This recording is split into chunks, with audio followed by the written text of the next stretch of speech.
दोस्तों, आज मैं आपको जिस घटना के बारे में बताने जा रहा हूँ वह घटना मेरे मामा के साथ लगभग 40 से 45 साल पहले घट चुकी है।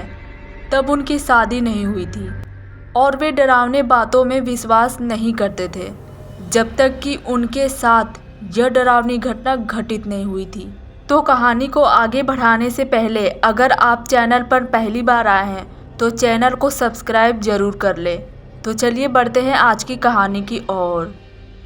एक बार की बात है, एक बार मेरे मामा ने पुणे में अपनी बाइक से घूमने का फैसला किया और वे घूम ही रहे थे कि उन्होंने देखा रात होने लगी है और यह वक्त घर जाने का है। फिर उन्होंने घर वापस जाने के लिए बाइक मोड़ ली और घर की तरफ तेजी से जाने लगे। जब वे घर की तरफ जा रहे थे तब वे एक शमशान घाट के पास से गुजरे। तभी अचानक उन्हें महसूस हुआ कि उनकी पीछे की सीट पर कोई तो बैठा है और उन्हें उसने पीछे से कसकर पकड़ लिया है।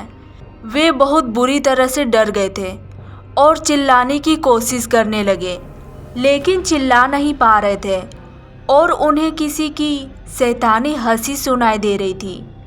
फिर भी उन्होंने आराम से बाइक चलाई और जल्दी ही वो गांव अपने घर पहुंच गए। तभी रास्ते में एक उनके दोस्त ने उनसे पूछा कि अरे, तुम्हारी पिछली सीट पर यह खूबसूरत लड़की कौन बैठी है? वह बहुत ही खूबसूरत है। अब मेरे मामा बहुत ही डर गए थे। उन्हें लगा कि यह उनका आखिरी दिन है। तभी अचानक से उन्हें एक विचार आया और वे अपनी बाइक एक मंदिर की तरफ ले गए जो कि थोड़ी ही दूर पे था। जैसे ही वे मंदिर के पास गए तब उन्हें एहसास हुआ कि जो कोई भी उनकी पीठ के पीछे बैठा हुआ था अब वह वहाँ पर नहीं है। तभी उन्होंने किसी की चिल्लाने की आवाज़ें सुनी। फिर थोड़ी देर बाद वे अपने घर की तरफ वापस चले गए। कई सालों बाद उन्होंने इस घटना के बारे में हम सभी को बताया कि इस घटना से वे कितना डर गए थे। बाद में मेरे मामा को एक चौंकाने वाली सच्चाई का पता चला कि जिस बाइक से मेरे मामा पुणे गए थे उस बाइक का पहले एक्सीडेंट हो गया था और उनके मालिक की उस घटना में दर्दनाक मौत हो चुकी थी, जिसके बाद से वह बाइक भूतिया हो गई थी।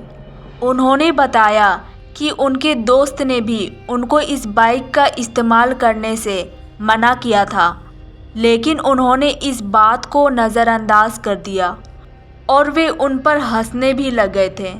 लेकिन अगर वह बाइक भूतिया थी तो वह खूबसूरत लड़की कौन थी जिसके बारे में उनके दोस्त ने उन्हें बताया था कि उनके पीछे कोई खूबसूरत लड़की बैठी थी? अब वो लड़की कौन थी और कहाँ की थी? अब ये सस्पेंस तो सस्पेंस ही बन गई। सो इस कहानी को यहीं तक ख़त्म करते हैं। सो आई होप गाइस आपको यह हॉरर स्टोरी अच्छी लगी होगी। तो वीडियो को लाइक शेयर सब्सक्राइब कर दीजिएगा।